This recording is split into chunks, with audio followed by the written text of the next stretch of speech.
Bonsoir à toutes et à tous. Merci d'être présents pour cette nouvelle séance. Je remercie vraiment l'Institut Jonatas, Joël Kotek qui n'a pas pu être là et Erika pour leur travail fabuleux depuis que Jonatas existe. Et puis merci aussi à Alice Gap qui coproduit ce cycle de conférences qui porte donc sur la disparition des Juifs du Moyen-Orient. Alors je me suis engagé à pas parler trop vite, donc il ne faudra pas hésiter à me ralentir parce qu'il y a une traduction simultanée et donc je vais essayer de faire attention. Alors, je suis, juste en un mot, vous l'avez dit, Erika, rédacteur en chef du Droit de Vivre. Le Droit de Vivre, ou le DDV, c'est la revue historique de la LICRA qui a été fondée en 1932. J'en dirai quelques mots pendant cette conférence. Et donc, j'ai fait une thèse, en fait, sur les origines de la LICRA, qui s'appelait la LICA, la Ligue internationale contre l'antisémitisme, à ses débuts, et jusqu'en fait en 79. Et donc, sur cette thèse qui portait vraiment sur les années 1930, j'ai été amené, évidemment, à beaucoup croiser les pays du Maghreb, essentiellement. Donc, il y aura peut-être un petit décalage par rapport aux thématiques habituelles. Enfin, quoi que je me souviens que Madame Aflalo avait parlé, je crois, ça portait sur le Maroc. Et donc, je vais essentiellement parler du Maghreb, mais je parlerai évidemment aussi de la Palestine pour aborder en fait un thème qui est assez peu connu d'un point de vue historiographique et qui est un épisode finalement assez fulgurant mais tout à fait intéressant, une campagne en fait qui a été menée par la LICA dans les années 30 qui s'appelait la campagne du rapprochement judéo-musulman. Et c'est un sujet qui je crois, enrichit vraiment la connaissance des relations judéo-musulmanes, et ceci à plusieurs niveaux, à travers le regard porté par une organisation française sur les rapports entre les juifs et les musulmans dans les pays arabes, la nature aussi effective de ces rapports, les perceptions mutuelles, les modes de coopération, les rapprochements et les frictions. Par ailleurs, la connaissance des sources et des dynamiques de l'antisémitisme dans ces régions. Et puis, je crois que le sujet permet aussi une réflexion sur le mouvement social et le militantisme, sa portée, ses limites, ses utopies, mais aussi son pragmatisme indispensable à la vie de la cité, ce qui ne me semble pas complètement dénué d'intérêt à une époque comme celle que nous vivons. Alors, je vous prie d'avance de m'excuser pour ce qui, en une demi-heure va être un survol. Je vais essayer de ne pas trop dépasser pour qu'on puisse avoir quelques questions éventuellement. Et puis, j'aurai aussi quelques documents à vous projeter à la fin. Je préfère le faire à la fin et les commenter plutôt que de les mettre de manière un peu bordélique au cours de la présentation. Et j'ajoute aussi que, évidemment, je parle ici de l'habitat historique, et ce qui n'empêchera pas, si vous le souhaitez, d'ouvrir la discussion tout à l'heure sur les actions, les positionnements actuels de cette association. Alors, je voudrais d'abord revenir, c'est nécessaire, en quelques mots sur les origines de la LICA. Rappeler qu'elle est née en 1927, d'abord sous le nom de Ligue internationale contre les pogroms, dans le sillage d'un procès médiatique très retentissant qui fut celui de Samuel Schwarzbart.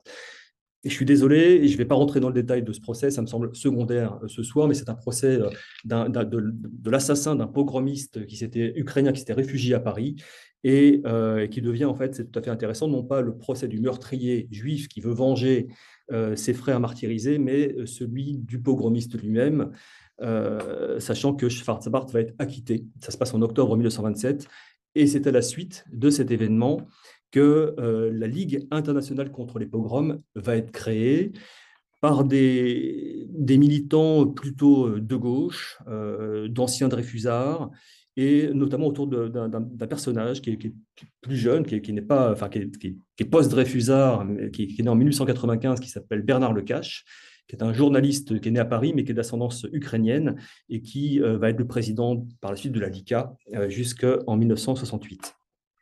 Donc, à ses débuts, l'organisation lutte contre les pogroms en Europe centrale, en Europe orientale, contre le numerus clausus, enfin contre toutes les politiques discriminatoires. Elle informe, elle alerte, elle proteste. Et puis, au début de l'année 1929, la Ligue internationale contre les pogroms devient la LICA. Et son combat, cette fois, s'ouvre d'une manière plus globale sur la défense des Juifs menacés à travers le monde. et de plus en plus, en fait, à cette période en France, puisqu'on est à la fin des années 1920, c'est le contexte de la crise naissante, enfin à la suite de la Grande Dépression. Il y a des associations, des ligues d'extrême droite qui se forment au discours xénophobe et antisémite de plus en plus affirmé. Tout cela est très connu, donc un discours contre les immigrés juifs d'Europe centrale et orientale, et puis un discours contre le juif d'une manière générale, avec des attaques plus abstraites qui nous sont assez familières. La domination juive de la France, le contrôle par les juifs de ses richesses, de sa politique, de ses médias, etc. Parmi les discours, bien sûr, il faut souligner la thématique du complot judéo-maçonnique propagé par certains milieux catholiques et nationalistes, la thématique aussi du judéo-bolchevisme, c'est souvent les mêmes hein, qui évidemment portent ces accusations, et puis très important également le rôle du maurassisme, hein, la doctrine de Charles Maurras et des milieux d'action française qui ont tant influencé la droite en France. Alors les Juifs sont par essence l'anti-France, et les fantasmes auxquels ils donnent lieu à l'extrême droite nourrissent un discours anti-parlementaire favorable à un modèle politique autoritaire. Alors justement, en 1933, Hitler est nommé chancelier, de nouveaux groupements vont se former qui ont pour modèle l'Italie fasciste ou l'Allemagne nazie, et qui s'expriment sous la forme d'actions parfois coup de poing, et plus généralement d'une propagande sous la forme de publications, de tracts, de réunions publiques, etc. Face à la menace fasciste, l'ALICA mobilise ses militants à Paris et en province, où elle façonne des sections, donc des publications. J'ai dit, il y a le droit de vivre en 1932, il y a des réunions, des manifestations, des actions, parfois des opérations assez originales, comme la traduction intégrale de Mein Kampf, puisque Mein Kampf existait sous la forme de version expurgée en fonction des pays, où on expurgeait les passages qui pouvaient gêner les sensibilités nationales, et donc Hitler contrôlait vraiment cet aspect-là, et donc la LICA a largement contribué à la diffusion d'une version intégrale de Mein Kampf, ou la revendication, par exemple, d'une loi contre le racisme et l'antisémitisme, qui sera obtenue à force de pression et de démarches à la fin des années 30. C'est ce qu'on appelle le décret-loi Marchandeau, qui préfigure par la suite la loi dite loi Pleven de 72. Et puis, politiquement, l'événement le plus important, et c'est celui qui va particulièrement nous intéresser aujourd'hui, c'est le soutien entier au Front populaire en France. Alors, comment vient s'insérer le monde arabe dans cet ensemble? Eh ben, il faut en fait attendre l'émeute anti-juive d'août 1934 de Constantine en Algérie pour que la LICA développe son action nord-africaine. Le contexte, il est celui de l'Algérie coloniale, où coexistent des populations au statut différent, une population musulmane qui est majoritaire, dépourvue de droits, une population européenne et une minorité juive qui s'est vue accorder la citoyenneté française, souvenez-vous, de l'adoption du décret Crémieux, le 24 octobre 1870. Des indigènes musulmans qui, donc, en majorité, sont pour beaucoup, enfin, ont des conditions d'existence médiocres, des populations qui sont peu alphabétisées, peu scolarisées, peu politisées, et qui se montrent en fait assez sensibles au discours idéologique qui joue sur la rancœur et qui provoque vraiment du ressentiment. Le phénomène de l'antisémitisme en Algérie, il est ancien, avec différentes sources, les colons français, mais aussi d'autres Européens, et notamment les Espagnols, en fonction de la géographie. Il y en avait beaucoup à Oran, par exemple. Pardon, la propagande des milieux fascistes français. On pense à un homme comme Henri Coston, qui est vraiment un antisémite redoutable dans les années 30, qui le sera aussi sous l'occupation, et qui se présente à Alger aux élections législatives de 1936, mais également la propagande l'action de l'Allemagne nazie, de l'Italie fasciste, qui diffuse des discours anticoloniaux dont le but est évidemment de déstabiliser la France républicaine. Et puis, on a évidemment l'antisémitisme des milieux musulmans. Alors, on pourrait dire, pour simplifier, que l'émeute anti-juive qui se déroule du 3 au 6 août 1934, c'est un peu un condensé de tout cela, finalement, alimenté par des rumeurs, celle notamment d'un juif qui aurait uriné sur un mur intérieur d'une mosquée, et celle, en tout cas celle-ci est fausse, de la mort d'un notable qui s'appelait le docteur Mohamed Ben Jelloul, qui était en fait un notable constantinois, une figure du mouvement nationaliste naissant. L'agitation commence le 3 août et elle culmine le 5 août avec l'attaque par des indigènes d'habitations juives hors du quartier juif de Constantine. Des maisons sont pillées, dévastées, des familles sont assassinées. 23 juifs, hommes, femmes, enfants, périssent. Alors, je ne vais pas davantage développer sur les responsabilités locales, l'attitude du député-maire Émile Morino, qui ne fut pas spécialement à la hauteur, ni sur l'enquête et le procès qui ont suivi. Ce que je veux ici souligner, c'est que cet événement est le point de départ en fait, de l'action de la LICA en Afrique du Nord et de l'émergence de cette thématique du rapprochement judéo-musulman. L'émeute de Constantine est vraiment un choc. La une du droit de vivre à cette époque, c'est Le sang a coulé en France, avec un éditorial qui s'intitule Nous accusons de Bernard Lecache, qui dénonce, je cite, un pogrom en terre française. Et lorsqu'on voit effectivement l'attitude de la troupe qui a tardé à intervenir, on peut se poser la question effectivement de savoir si c'est un pogrom. Vous savez, tous ces enjeux autour de la terminologie, notamment au moment du 7 octobre. Et Lecache, en fait, refuse que pèse sur les seuls fellahs, les paysans musulmans, la responsabilité du massacre.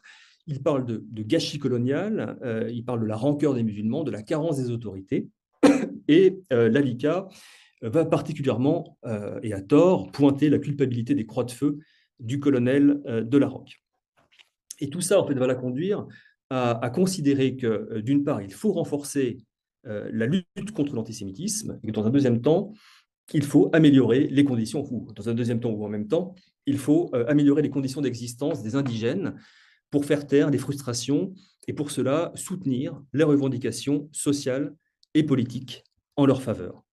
Alors je précise également, ce n'est pas anodin, qu'à ce moment apparaît l'acronyme LICRA dans les discours, dans les courriers. Alors on parle bien de la Ligue internationale contre le racisme et l'antisémitisme. Comme je l'ai dit en introduction, il faudra attendre 1979 pour le changement officiel, mais en fait, il y a une prise de conscience dès cette époque-là qu'il faut lutter contre tous les racismes. Ou, comme on disait aussi, c'est assez amusant, mais on disait lutter contre tous les antisémitismes à l'époque, comme si effectivement l'antisémitisme avait une dimension matricielle finalement par rapport au racisme, ce qui est une thèse tout à fait recevable. Donc voilà, action contre le racisme, défense des minorités. Et c'est le fascisme, en fait, à travers tout ça, qui va être dénoncé particulièrement, notamment son action souterraine dans les territoires arabes. Et je dois préciser que la LICA a vraiment un rôle moteur dans l'action antifasciste en France, rôle moteur dans les comités d'action antifasciste qui se mettent en place dès 1934 et qui vont après, à travers la coordination du Rassemblement populaire, la dynamique du Rassemblement populaire, mener à la victoire de la gauche au printemps 1936. Alors, en quoi consiste le rapprochement judéo-musulman? Pardon. Eh bien, d'abord, dans la création de sections locales de la LICA, dans le soutien politique apporté aux indigènes musulmans et dans des mots d'ordre de fraternisation qui vont en fait se concrétiser particulièrement au moment des 2 tournées du président Bernard Lecache. Alors, premier point, à partir de 1934, la LICA développe des sections locales en Afrique du Nord, alors en Algérie, évidemment, dans les départements français, mais aussi dans les 2 protectorats que sont la Tunisie et le Maroc. Au-delà des tournées de Lecache, qui sont l'occasion de mettre en place des sections, la LICA peut s'appuyer, dans le contexte de l'époque, sur des partis, sur des syndicats, des associations amies qui composent et qui soutiennent le Front populaire. Elle peut également compter sur l'engagement d'un certain nombre de députés très actifs à ses côtés.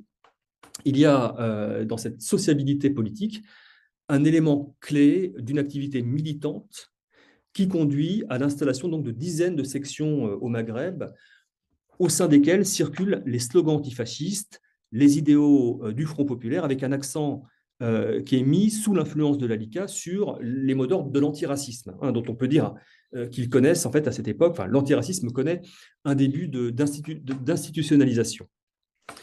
Quelques exemples de sections et de leur composition. En Algérie, la section de Tizi Ouzou, 61 membres en 1938, pour l'essentiel des employés administratifs, 53%. Alors ça, c'est vraiment à partir des listes qui sont dans les archives de la LICA. Alors, les archives de la LICA, c'est toute une histoire que je vais certainement pas aborder ce soir, mais elles sont consultables au Mémorial de la Shoah depuis le début des années 2000, hein, où elles ont été numérisées, etc.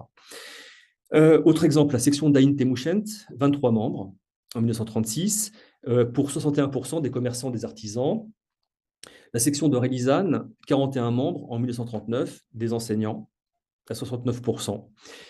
Au Maroc, la section de Meknès, 15 adhérents en 1938, des enseignants à 52%. La section de Mazagan, 29 membres en 1938, commerçants, artisans, employés administratifs. En Tunisie, la section de Tunis, 22 en janvier 1936, et puis en 1937, on est à 97, et ce sont pour 89% des personnes qui sont issues du petit commerce. Je n'ai pas beaucoup de chiffres. Les listes sont en général assez précises parce que c'est vraiment des listes d'adhésion avec des. Voilà. On estime que en janvier 37, on est à 4000 membres au sein dans tout l'espace maghrébin. Et l'ALICA, à cette époque-là, se targue d'avoir entre 10 000 et 15 000 ligueurs en tout. Voilà. Bon, après, il y a, vous savez, toute la dénomination, ligueurs, membres, adhérents. Bon, tout ça est extrêmement fluctuant d'une année sur l'autre, etc. Mais on a quand même quelques pistes ou quelques sources pour mesurer en fait, la présence effective des musulmans dans ces sections. Je prends un exemple, mais il y en aurait d'autres. Hein. À Tizi Ouzou, 23 militants sur 61 sont musulmans, c'est-à-dire en fait plus d'un tiers. Hein. Et en allant plus loin, sur ces 23 militants musulmans, on a 4 agents de police, un conseiller municipal, un oukil judiciaire, c'est-à-dire un avocat de droit musulman, le suppléant d'un cadi, donc d'un juge, un commis greffier, un instituteur, un industriel, un négociant, etc. Donc on n'est pas, voilà, c'est pas des fellahs non plus, hein, c'est pas des paysans, on est dans une population qui est plutôt lettrée. Et d'ailleurs, certaines sections sont présidées par des musulmans. C'est le cas d'Aïn Baïda, de Perego, de Sidi Bel Abbès, de Mazagan ou encore Nabeul en Tunisie. 2 exemples d'actions concrètes, le soutien au projet Bloom Violette. Alors, au cours de cette période, la LICA va défendre effectivement avec force le projet qui est porté par Maurice Violette. Maurice Violette, c'est un ministre d'État au sein du gouvernement Bloom, qui vise le projet à accorder la citoyenneté à quelques milliers d'indigènes musulmans, 20 000, ce qui est très modeste, hein, avant de l'étendre au plus grand nombre. La campagne en faveur du projet Bloom Violette débute en janvier 1937. Le soutien est constant dans les réunions de la LICA, en métropole en Algérie, mais le projet se heurte très vite à l'opposition de la droite et il sera définitivement rejeté par le Sénat à la fin de l'année 1938. Autre exemple, le soutien de la LICA aux revendications du Congrès musulman. Le 1er juin 1937, la LICA adopte la charte revendicative de cette organisation, le Congrès musulman, qui est une organisation qui veut là, en fait, l'assimilation, enfin le rattachement à la France. C'est pas du tout comme on n'est pas dans le nationalisme algérien qui est naissant, comme je l'ai dit, que j'aborderai tout à l'heure. On est ici dans un militantisme qui réclame donc des réformes politiques et sociales, comme la suppression du code de l'indigénat, donc la suppression des rouages spéciaux comme les délégations financières qui font écran entre finalement les territoires algériens et la métropole, qui demande également l'instruction obligatoire, le développement des œuvres d'assistance ou encore l'égalité salariale. En Algérie, donc, les manifestations que la LICA organise ou auxquelles elle s'associe reprennent toujours ces mêmes discours, ces mêmes préconisations. Enfin, comme j'ai dit, donc quelques mots sur les 2 tournées de Bernard Lecache en Afrique du Nord. La première se déroule de janvier à mars 1936, la seconde de février à mai 1937. Alors, ce sont des dizaines de réunions publiques et de conférences à travers tout l'espace maghrébin au cours desquelles le président de la LICA s'appuie sur les sections locales ou les associations amies pour rassembler des foules qui sont très bigarrées. Exemple, d'après la police, 2000 personnes à Constantine le 7 mars 1937, dont 700 indigènes quand même. On est à 35% de l'assistance. 55 personnes le 21 mai 1937 à Miliana, donc c'est dans le sud-est d'Alger, 15 indigènes. Alger, le 22 mai 1937, 800 personnes, dont 450 indigènes. On est à 56% de l'assistance. Alors, quand on tombe dans ces réunions qui se succèdent, il y a des discours en faveur de la fraternité judéo-arabe, en faveur d'un front uni contre le racisme et l'antisémitisme, et donc des appels, comme j'ai dit, aux réformes sociales et politiques. Bernard Lecache reçoit le soutien des associations et des autorités musulmanes locales. Il associe également les associations communautaires juives, etc. Soukaras, par exemple, en Algérie, le 25 février 1937, 800 musulmans présents, en présence de Skiri, président de l'association des combattants musulmans. Le 11 mars, à Constantine, Lecache est reçu à la Médersa. La Médersa, c'est l'école coranique, fondée par le cheikh Ben Badis. Le lendemain, l'allocution en arabe de Ben Badis est publiée en français dans les colonnes de la Dépêche de Constantine. On peut lire les mots suivants. Je les cite, un bon et vrai musulman ne peut pas être anti-juif, car la doctrine de l'islam impose à tous ses fidèles le respect de son prochain, à n'importe quelle race qu'il appartienne. Fin de citation. Les oulémas, donc les docteurs de la foi, les élus, les membres du congrès musulman et du bloc des organisations musulmanes sont présents aux étapes de cette tournée. Donc les mots d'ordre infusent quand même. Le point d'orgue, c'est le 14 juillet 1937 à Paris, où des centaines de musulmans défilent sous les pancartes des cercles d'éducation des oulémas dans le cortège de la Lika.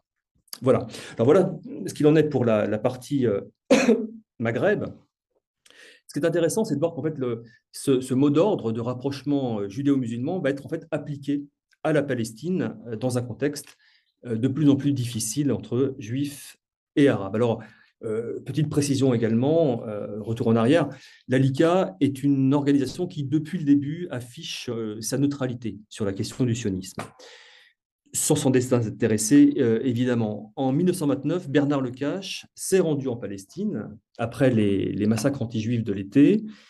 De sa visite sur place, il a tiré un livre qui s'appelle Les Porteurs de Croix, qui est paru en 1930, et qui contient des descriptions absolument terrifiantes des massacres commis contre les colons juifs à cette époque.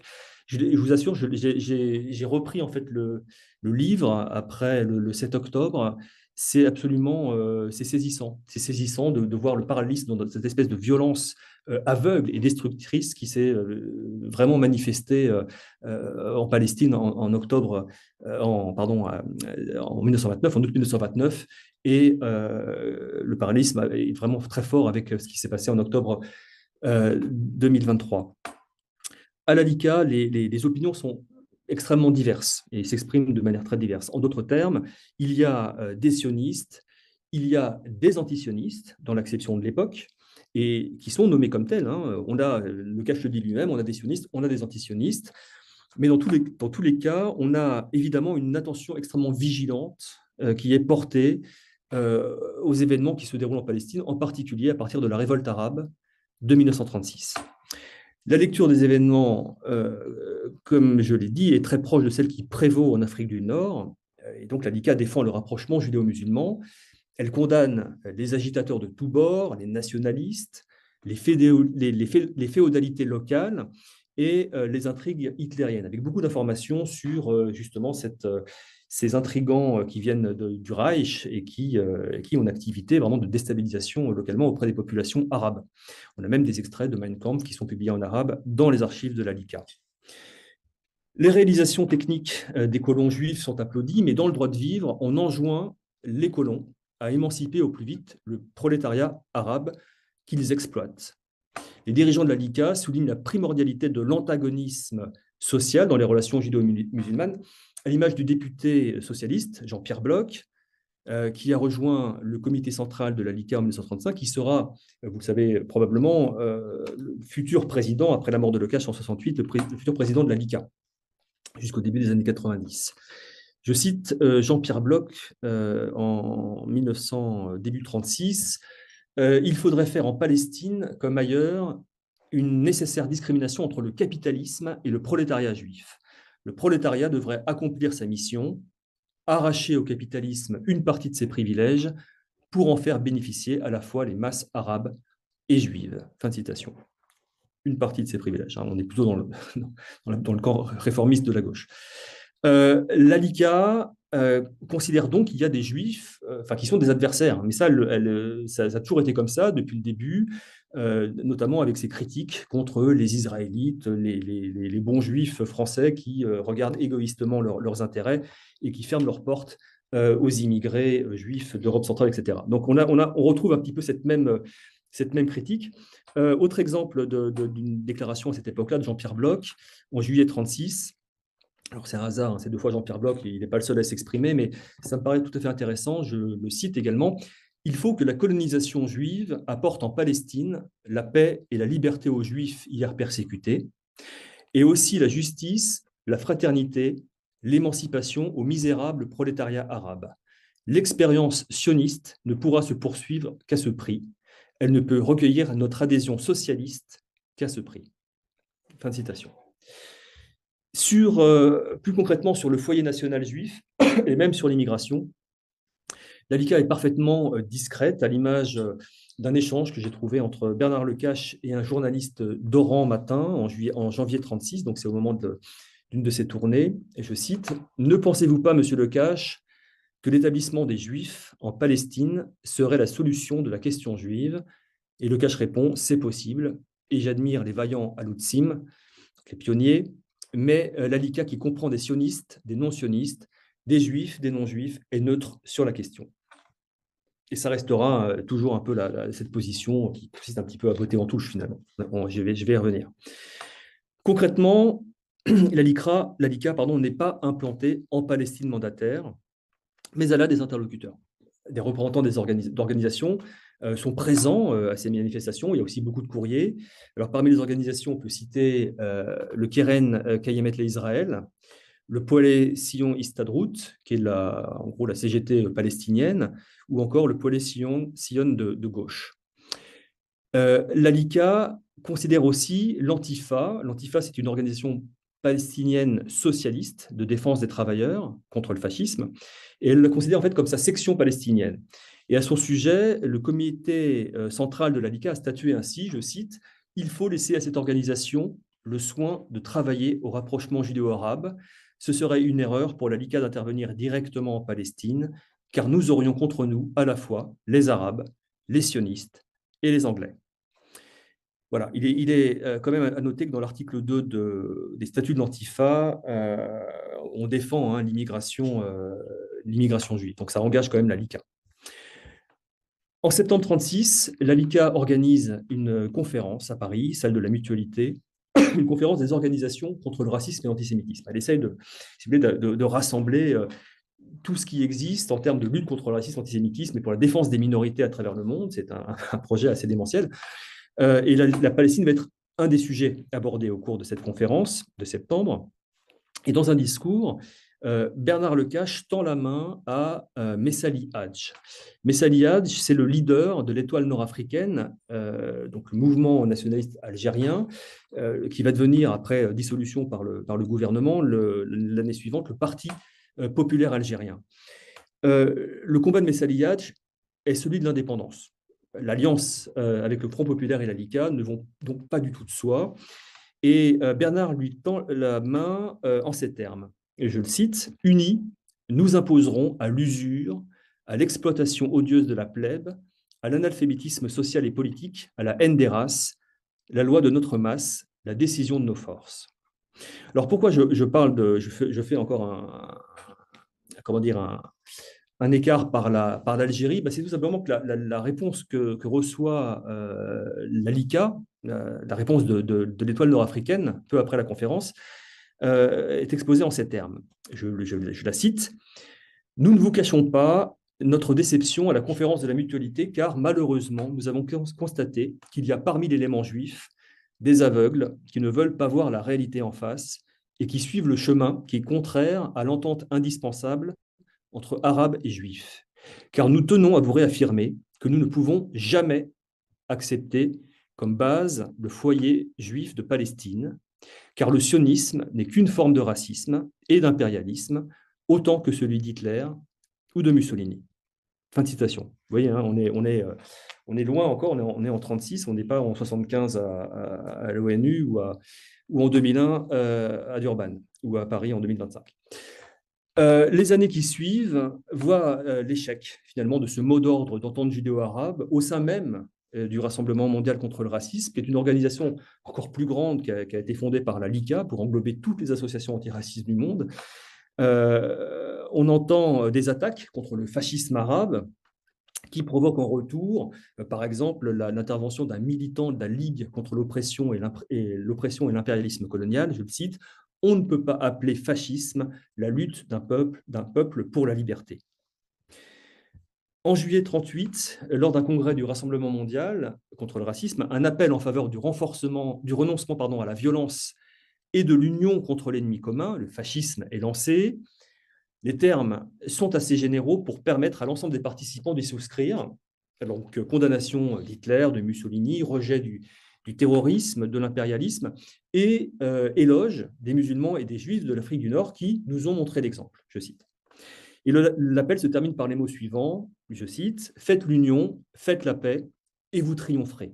Alors, on ne sait pas trop de quoi, mais en fait, sur un mode très internationaliste qui rappelle l'ancrage à gauche de la LICA, on a ces mots, enfin ces appels, « Abat le fascisme assassin », antiraciste de tous les pays, unissez-vous. C'est évidemment un clin d'œil à Marx et Engels.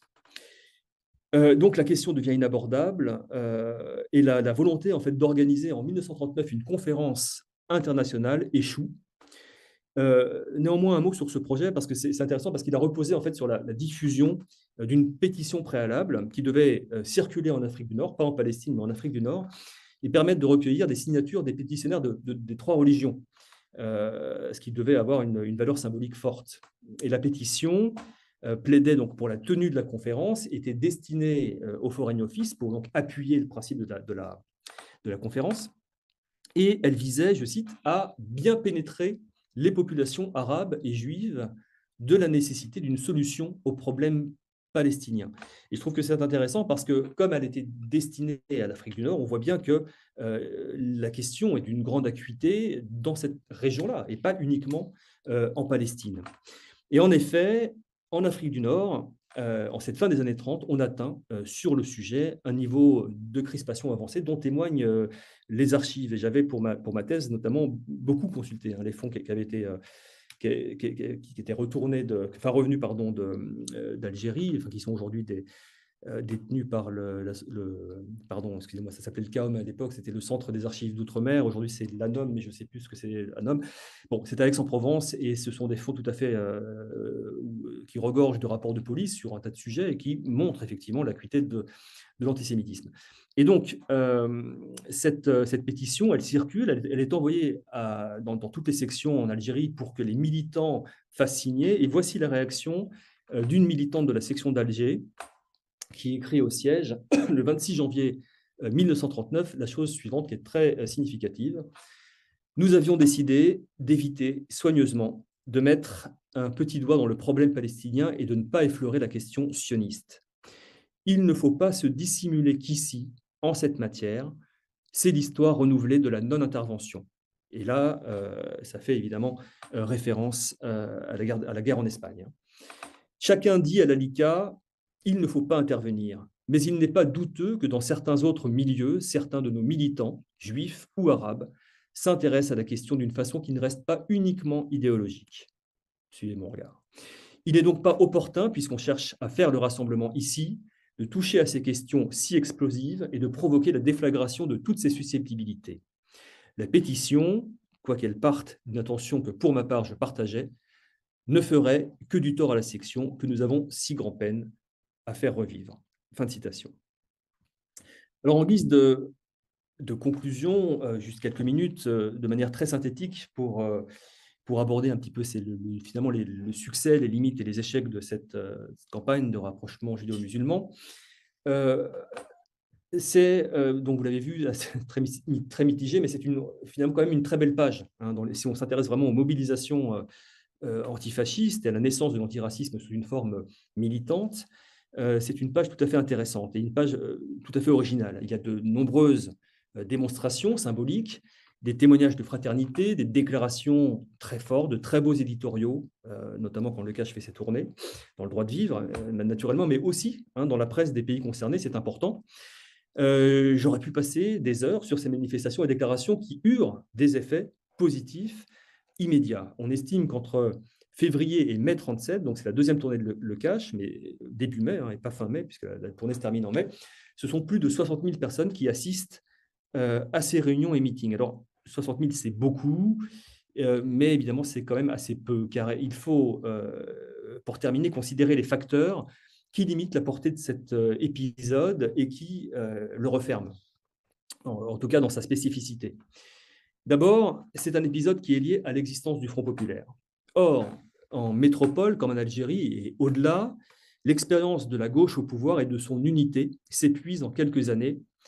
Et à la veille de la guerre, le front antifasciste comporte bien des failles, sinon des fractures. Alors, les raisons, on les connaît, il y a la crise économique, évidemment, il y a les menaces internationales, et il y a surtout un pacifisme qui mine et qui divise à gauche. La LICA, fervente défenseur d'une ligne de fermeté face à l'Allemagne, se retrouve bien seule à la fin de la décennie. Deuxième point, il y a le poids des structures, le cadre colonial, les inégalités, le racisme, les conditions d'existence qui font que, dans le fond, les beaux discours, pour dire simple, sont de peu de poids face aux réalités. Des courants de division traversent ces territoires coloniaux. L'antisémitisme en est un, très fort, alimenté par des forcenés qui sont parfois aux commandes politiques. Je citerai que deux exemples, ils vous sont peut-être connus. Celui du maire de Constantine, Émile Morino, qui était en place en 1934 au moment des émeutes, mais qui fut, peut-être que vous vous en souvenez, à l'époque d'Édouard Drummond, l'un des mousquetaires, comme on les appelait, qui s'était présenté aux élections de 1898 en Algérie, aux législatives. Et puis, on pourrait citer également l'abbé Gabriel Lambert à Oran. Troisièmement, j'accorderai une mention particulière à la propagande antisioniste qui circule dans tout l'espace du Maghreb et dont rendent compte, comme je l'ai dit, les nombreux rapports de police. L'Afrique du Nord est travaillée par la propagande arabe et, comme l'a montré la lettre que j'ai lue précédemment, il est une évidence que de nombreux juifs sont acquis en fait, au sionisme. Et donc la méfiance mutuelle est là, et très souvent les frictions. C'est difficile d'avoir une lecture binaire. On a évidemment cette propagande arabe, et puis on a effectivement une crispation qui est très très forte dans certains milieux communautaires. Et puis, enfin, je dirais, mais on pourrait évidemment aller plus loin encore dans le détail de l'analyse, mais il faut également remettre le poids de la LICA à sa place. Il n'est pas négligeable, évidemment. La LICA se targue d'avoir 50 000 adhérents à la fin des années 30. Bon, c'est une époque faste, aujourd'hui ça fait rêver. Mais elle est en définitive, malgré tout, assez isolée. Et si elle parvient à faire adopter aux instances du Front populaire quelques mots d'ordre antiracistes, elle demeure une modeste association qui est perçue comme juive, ce qu'elle refuse d'être. C'est-à-dire, vraiment, nous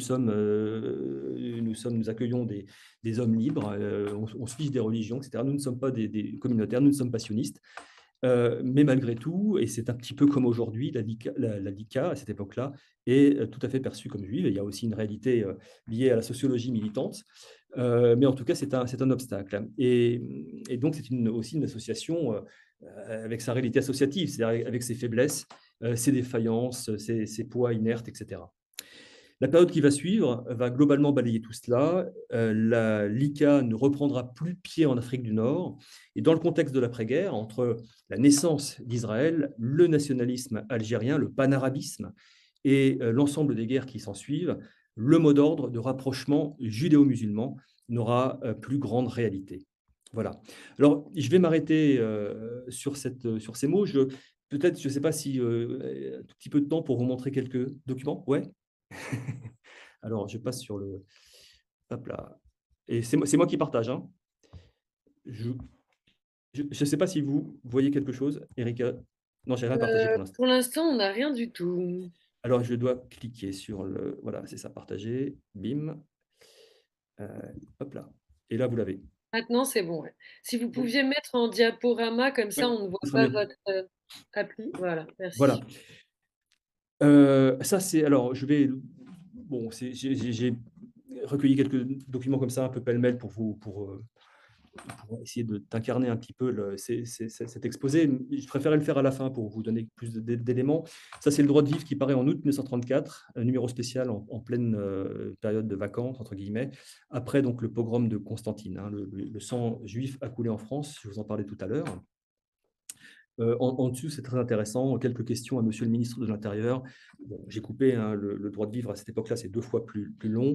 Est-il vrai que la garnison a été consignée durant le pogrom? Est-il vrai que cette consigne est la conséquence du désir d'intervenir manifesté par les zouaves casernés dans la ville, etc. C'est vraiment des sources tout à fait passionnantes, avec aussi des erreurs, évidemment, parce que c'est des réactions à chaud, avec les erreurs qui peuvent s'en suivre. Je suis désolé aussi de la qualité des documents, c'est parfois un peu flou. C'est juste pour vous donner un exemple du jusqu'au-boutisme de certains activistes ou extrémistes juifs. Ça, c'est le journal d'un certain Henri Vautier. Provocation juive, la bataille de Constantine. La bataille de Constantine, on est après les émeutes hein, d'août 34. Voilà ce que titre un journal anti-juif. Tous unis, tous frères, donc pour illustrer effectivement le fait que la LICA devient la LICRA en réalité.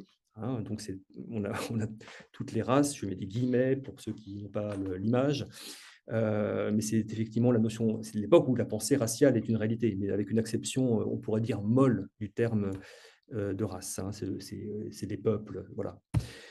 Exemple je crois que c'est en 1937, il n'y a pas d'année, mais c'est 37. Bernard Lecache, Rassemblement populaire de Batna, donc ça s'inscrit évidemment dans cette dynamique qui va mener de Front populaire, démocratie et racisme. Moi, je parle pas l'arabe, mais de toute façon, c'est pas très très clair, donc je passe. Conférence publique et contradictoire, cette fois, c'est à Philippeville. Bernard Lecache toujours. Je n'en ai pas parlé, mais évidemment, comment dire, les manifestations, enfin les conférences de Lecache ne sont pas forcément toutes saluées par la critique. Là, vous avez des mouvements anti-juifs.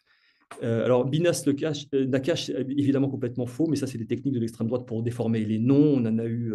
On en a toujours des exemples hein, dans l'actualité aujourd'hui. Déformer un nom, mettre un K à la place d'un C, ça fait partie effectivement d'une stratégie, et donc ça, c'est pas né d'aujourd'hui. Medtech, international à la solde de l'étranger, on dit aussi sioniste parfois. Voilà. Lecache ne parlera pas à Constantine, il a parlé. Ça, c'est Lecache qui est reçu par le Bachaga. Benchi Bachaga, c'est un dignitaire de la hiérarchie administrative. Et là, ça se passe à Ain Temouchent, en Algérie, en mai 1937. À gauche ou à droite du Bachaga, on a Sadia Lévy, qui était le président de la section de Oran. Voilà. Alors, c'est très tramé parce que ce sont des photos sur le journal de Droit de Vivre. Je ne sais pas si vous arrivez à distinguer. Donc, c'est une conférence. Bernard Lecache. Vous avez on voit des burnous hein, dans la foule. Il y a des mots d'ordre en arabe. Vous avez une salle qui est comble. On aimerait bien avoir des salles combles comme celle-ci, parfois, nous aussi, aujourd'hui. Donc, il y a vraiment il y a une émulation, hein, on peut dire. Et là, on est, donc, je l'ai dit, en avril 37. Non, je ne l'ai pas dit, c'est à Oujda, au Maroc. Celle-là, je l'adore. C'est à l'école coranique, la Médersa de Mascara. C'est le 1er avril 1937. Bernard Lecache, je ne sais pas si voilà, vous voyez la souris. Donc Bernard Lecache au milieu, sa femme, André. Je suis désolé, je ne peux pas nommer les autres. Il faudrait que je retourne à la source. Mais ce qui est tout à fait émouvant, en fait, ce sont ces points levés qui font référence évidemment au Front populaire. La Palestine, j'en ai pas pris beaucoup en exemple, mais voilà. Et tout à fait. Alors, nous avions raison dès 1929. Ça, c'est le voyage de Lecache en Palestine. Et c'est vrai qu'il y a des choses qui sont tout à fait saisissantes hein, dans l'analyse de Lecache sur ce qui risque de se produire. Et cette position qui est qui est très complexe. Et, union d'abord, on parlera de partage ensuite. Voilà. Bon, je ne commande pas. En tout cas, ce sont des beaux textes hein, pour la paix, mais voilà. L'antisémitisme dans les années 30, ça c'est à la mosquée de Relisane. Voilà, donc des croix gammées, ce n'est pas forcément fait par des indigènes, hein, c'est souvent fait par des militants de l'extrême droite. Vive les Juifs au cimetière, ça c'est un graffiti sur un mur de Saint-Denis du SIG. La pharmacie Astra à Oran, donc ça date de juin 1940. Des papillons antisionistes, aider les sionistes, envoyer les Juifs en Palestine, le coup du billet aller simple, etc., qui est aussi un classique, qui est souvent diffusé sur en métropole même, mais on les trouve également au Maghreb. Quelques papillons artisanaux, je vous laisse décrypter, en les Juifs, vive les Arabes, etc. Voilà. Bon, encore une fois, on ne sait pas qui fait ça. On ne sait pas qui fait ça. Ce qu'on sait plus exactement, c'est lorsqu'on a un rapport de police sur des incidents où on a des Juifs et des Arabes qui se mettent sur la figure, quoi. Et puis des tracts antisémites. Je ne sais pas décrypter, je ne sais pas si parmi vous, certains lisent l'arabe, mais bon, je ne vais pas passer trop de temps là-dessus. Un papillon anti-juif, c'est en tout cas comme ça que c'est présenté par la police. Il est possible que ce soit des tracts faits par des activistes hein, qui le font en arabe pour diffuser également des mots d'ordre anti-juifs auprès des populations musulmanes. Le droit de vivre, Hitler, alors ça c'est 1948 par contre, juin 48, Hitler est en Palestine, arabes et juifs, châtiez les pogromistes et faites la paix. Voilà. Toujours cette idée, alors ça c'est vraiment dans le prolongement de l'union judéo-arabe ou du rapprochement judéo-musulman. Mais là on est après c'est après la guerre et comme je l'ai dit, c'est plus vraiment d'actualité, quoi. Voilà, je termine avec cette photo floue, antiraciste de tous les pays, unissez-vous, un très beau message. Et ça, c'est le fameux congrès justement du Rassemblement mondial contre le racisme de juillet 1938. Je vous remercie.